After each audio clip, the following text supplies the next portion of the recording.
بسم اللہ الرحمن الرحیم۔ پیارے بچوں السلام علیکم۔ آج آپ کا یہ تیسرا لیکچر ہے کلاس 9 کا۔ انشاءاللہ آج ہم پڑھیں گے قرارداد مقاصد۔ قرارداد مقاصد یہ 12 مارچ 1949 میں نواب لیاقت علی خان پرائم منسٹر جو پہلے پاکستان کے وزیر اعظم تھے ان کے دور میں یہ بھاری اکثریت سے منظور کی گئی۔ اس کا تھوڑا سا انٹروڈکشن، قرارداد مقاصد و اہمیت۔ پہلی یہ بات ہے کہ یہ جو علماء اور پارلیمان کے جو ممبر ہیں مل کر انہوں نے قرارداد مقاصد یعنی کہ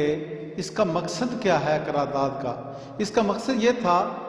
کہ آئندہ پاکستان میں قوانین جو بنیں گے اس کے خط و خال کیا ہوں گے، وہ کس طرز کا ہوگا۔ اور 12 مارچ 1949 کو جب یہ پبلش ہوئی تو عوام میں خوشی کی لہر دوڑ گئی کہ اب جو ہے آئین بننا شروع ہو گیا۔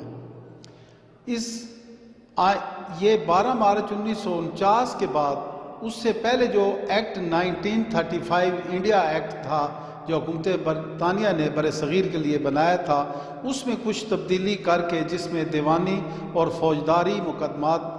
جو ہے جن میں طے کیے جاتے تھے ان کی جزا سزا کے مسائل لکھے گئے تھے، تو یہ اسلامی طرز کا یہ پہلی قرارداد مقاصد تھی۔ اور اس کے بعد بنیادی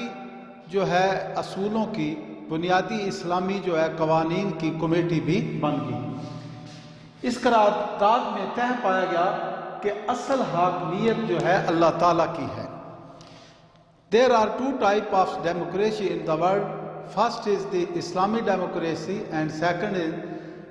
is the European democracy. Islamic democracy میں جو سپریم لا ہے وہ ہے اللہ تعالیٰ اور اس کے رسول کے فرمان، یعنی قرآن اینڈ سنہ وہ اس کی بنیاد ہے۔ اور قرآن اینڈ سنہ کی روشنی میں دوسرے جو ممبران ہیں یا قوانین بنانے والے ہیں مقننہ، وہ in the light of Quran and Sunnah وہ قوانین بناتے ہیں۔ تو جیسا کہ یورپی ڈیموکریسی ہے اس میں اکثریت کو تولا جاتا ہے، بندوں کو تولا جاتا ہے، اصولوں کو نہیں۔ فار ایگزامپل یورپین ڈیموکریسی میں اگر شراب کو جائز قرار دیا گیا تو اکثریت نے اگر بل بنا دیا تو وہ جو ہے اسی کو ہی مانیں گے کہ ٹھیک ہے جی قانون بن گیا ہے کہ شراب جو ہے جس طرح کوئی جی چاہے پیے نہ پیے، جب مرضی پیے، اس پہ کوئی قدغن نہیں، کوئی سزا نہیں۔ لیکن اگر 100 پارلیمان ہیں ممبر ہیں ان میں سے 99 جو ہیں وہ کہیں کہ جی شراب ہے، ایک بندہ کھڑا ہو کر کہہ دے یہ قرآن پاک میں اللہ نے بھی منع فرمایا اور رسول اللہ صلی اللہ علیہ وسلم نے بھی اس کو منع کیا کہ شراب حرام ہے کیونکہ یہ ام الخبائث ہے، تو ایک آدمی کی بات مانی جائے گی جو reference they God Quran and سنہ کا، اور 99% کی ان کی جو ہے بات کو نہیں مانا جائے گا۔ اس میں قرارداد مقاصد میں پہلی بات جو اہمیت کے عمل ہے کہ جو بھی قانون ہوگا in the light of Quran and Sunnah, اور اقتدار کا حاکم اعلیٰ جو ہے اللہ تعالیٰ کی ذات ہے۔ سیکنڈ، اسلامی اقدار کی پابندی۔ ایسے قوانین بنائے جائیں گے جن میں اسلامی اقدار، رواداری، بردباری، انصاف، میل جول، جمہوریت، یہ تمام چیزیں جو اسلامی اقدار کا ترہ امتیاز ہے،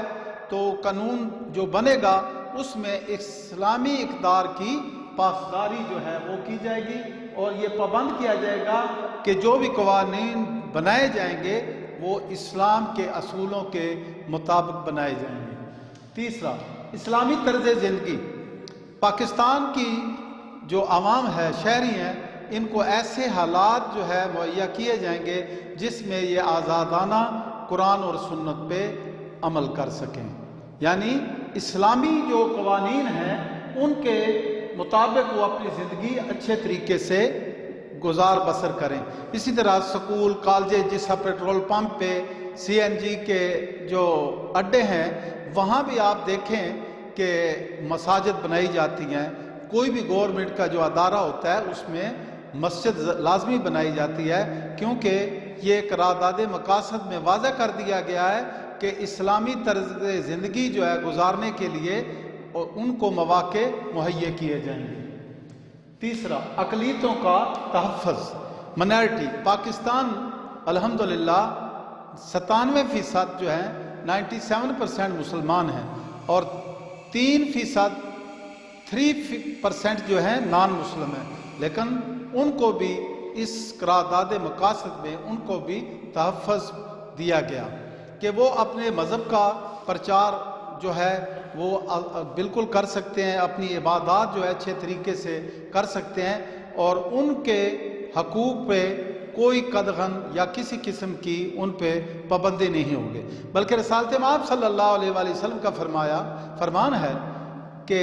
جو ذمی جو نان مسلم جو کسی اسلامی ریاست میں ہوگا، اگر وہ ناجائز قتل کر دیا جائے تو چاہے قتل کرنے والا جو مسلمان ہے اس کو بھی قتل کر دیا جائے اس کے بدلے میں قصاص میں۔ اسی طریقے سے اگر کسی مسلمان نے کسی اقلیت کے یعنی ذمی کے حقوق پہ ڈاکہ ڈالا تو میں محمد صلی اللہ علیہ وآلہ وسلم بروز محشر اللہ کی بارگاہ میں اس ذمی کا میں وکیل ہوں گا، اور اس کے مسلمان جو ہے جس نے زیادتی کی ہے اس کے خلاف جو ہے میں اللہ کی گواہی میں گواہی دوں گا۔ پانچواں، وفاقی نظام حکومت، یعنی پاکستان میں پارلیمانی نظام ہوگا، اس میں اکثریت کی رائے سے فیصلے ہوں گے، اور وہ تمام ملک میں تمام پاکستان، مشرقی پاکستان اور مغربی پاکستان میں نفاذ عمل ہوگا اس کا۔ چھٹا، بنیادی حقوق کی فراہمی۔ اس قانون میں اس جو قرارداد مقاصد بیان کی گئی لکھی گئی تو لکھنے والوں نے یہ چیز بھی نہ چھوڑی کہ انسان کے بنیادی حقوق ہیں، حق زندگی ہے، اس کو مذہب کا جو جی چاہے وہ اختیار کرے، جہاں چاہے رہے، جو اسلام نے ان کو آزادی کے حقوق دیے ہیں وہ بھی اس میں واضح کر دیا گیا کہ جو بنیادی حقوق ہیں انسانوں کے، مسلمانوں کے، ان کو بھی تحفظ حاصل ہے کہ وہ اپنے آزادی سے کر سکیں۔ ساتواں پوائنٹ، اس میں لکھا گیا کہ پسماندہ علاقے، کیونکہ پورے پاکستان میں جس طرح پنجاب ہے،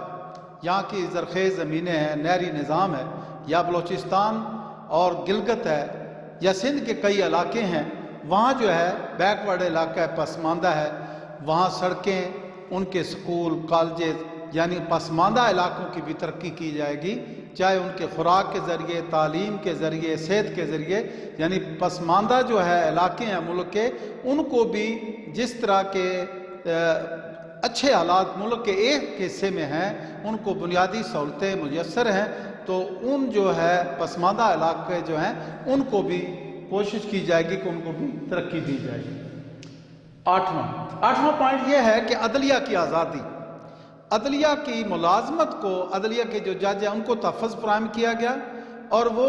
کسی کے دباؤ میں آ کے غلط فیصلہ نہیں کریں گے، ان کی ملازمت کا حق دیا گیا، اور وہ کسی دباؤ کے تحت نہیں بلکہ آزادانہ اپنے فیصلے کریں گے، چاہے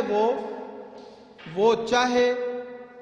جو بھی قرآن اور سنت اور قوانین کے مطابق فیصلہ کریں وہ آزاد ہوں گے، یعنی آرمی یا صدر، وزیر اعظم کے وہ انڈر نہیں، بلکہ جو بھی قانون وہ پاس کریں گے، جو قانون کے مطابق جزا سزا دیں گے، اس پہ عمل ہوگا۔ اسی طریقے سے جیسا کہ ہماری عدلیہ آزادی کا یہ ثبوت ہے، کئی وزراء کو، کئی وزیر اعظم کو انہوں نے جو ہے گھر بھیجا کہ وہ اس کے اہل نہیں، جو 62 اور 63 کے تحت ان کو گھر بھیجا گیا کہ وہ سچے نہیں تھے اور بالکل آزاد تھی، اور 2 پرائم منسٹر کو باقاعدہ انہوں نے گھر بھیجا۔ اردو زبان سب سے پہلے جو قرارداد مقاصد میں قومی زبان کا درجہ دیا گیا ہے وہ اردو کو دیا گیا ہے۔ اردو زبان میٹھی بھی ہے اور پیاری بھی ہے، ادب والی بھی ہے، اور تاکہ پورے ملک میں بولی اور سمجھی جائے، کوئی نہ کوئی زبان تو ہونی چاہیے، علاقائی زبانوں وہ بھی ہیں، لیکن اردو کو لازمی قرار دیا گیا جو کہ اسلامی جمہوریہ پاکستان کی جو ہے قومی زبان کہلائے گی۔ اس کی اہمیت کا یہاں اندازہ لگا لیں کہ بنانے والوں نے یہ واضح کر دیا تھا کہ آئندہ کوئی بھی قانون بنے گا ان نکات کے مد نظر رکھتے ہوئے وہ قوانین بنائیں گے۔ اس کی اہمیت 1956 کے آئین میں باقاعدہ یہ ابتدائیے میں شامل کر دی گئی، اس طرح 1962 میں اور 73 میں بھی کی گئی۔ اور جنرل ضیاء الحق جو تھے صدر پاکستان 1985 میں انہوں نے ایک امینڈمنٹ کے ذریعے سے، ایک ترمیم کے ذریعے سے 1973 جو کہ اب بھی چل رہا ہے، یہ جمہوریہ پاکستان کا جو ہے تیسرا آئین ہے، اس میں یہ باقاعدہ اس کو قانون کا حصہ بنایا گیا ہے۔ اور اب کوئی بھی چاہے سیکولر ٹائپ کے ممبر ہوں، کچھ بھی ہوں، اگر وہ کوئی بھی غلطی کریں تو وہ اس چیز کے پابند ہیں کہ قرارداد مقاصد کے کو مد نظر رکھیں گے، اور اگر کوئی ایسا قانون بنائیں گے تو وہ قانون کسی صورت میں بھی نہیں پاس ہوگا، اس کو عوامی دباؤ بھی ہوگا، اور شریعت بینچ اسلامی نظریاتی کونسل جو ہے اس میں وہ چیلنج کیا جا سکتا ہے۔ اس لیے اس کی بڑی اہمیت ہے، اور آج تک ہم جو اسلامی جو ہمارا ملک بنا ایک آئیڈیا کے تحت بنا، اور وہ آئیڈیا کیا تھا؟ اسلامی نظریہ حیات، اور اس قرارداد مقاصد و اولین جو اس کو بنانے والوں نے بنایا، اور آج تک اسی کی روشنی میں قوانین بنائے جاتے ہیں۔ اللہ حافظ۔